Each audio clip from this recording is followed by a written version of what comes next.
Hello and welcome to Knit in the Womb Designs, where we do all of your left-handed knitting tutorials. And today we are on episode 15 of our beginner knitting series. And today we are going to learn how to bind off Knitwise. So there's a couple different bind offs we're going to go over in this series, and we're going to show you how to bind off Knitwise this week. Next week is how to bind off Purlwise, and then the last week will be binding off in pattern. But this week we are doing binding off Knitwise, and this is a simple bind off. Okay, so binding off is you are going to take all these stitches off your needle and be done. Okay, there will be no stitches left, and we're going to take them off in such a way so that they don't unravel. Okay, so the first stitch you knit, and the second stitch you knit. You're going to take this just like when we did pass slip stitched over, right? You're going to take this stitch and pass it over.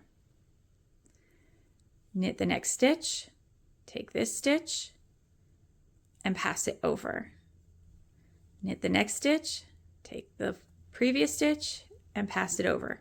And you notice we are now taking stitches off of the needle, permanently, right?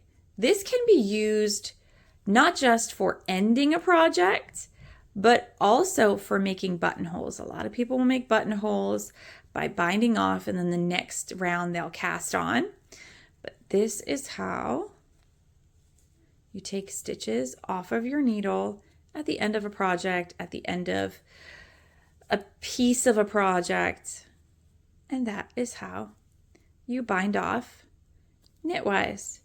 Now, if you're doing this like up near a neck, this is not a very stretchy bind off. There are stretchier ones. So if you're doing this up near a neck, you're going to make sure that you do this loosely if you're doing it someplace that might need a little bit more stretch, or maybe use a different one. But if you're just learning, this is fine. But if you need stretch, just remember to do it loosely. And if you have a hard time doing it loosely, don't be afraid to go up a needle size with this needle. Now, when you get to the last stitch, here's what you're going to do. You're going to get to the last stitch. Now you have this stitch. So here, I don't have my scissors, so we're just going to break it. You break it off, and you pull this thread through like this, and that is how you bind off Knitwise. If this was helpful for you, make sure that you like, subscribe, and share it with a friend that you think could benefit it. And happy knitting!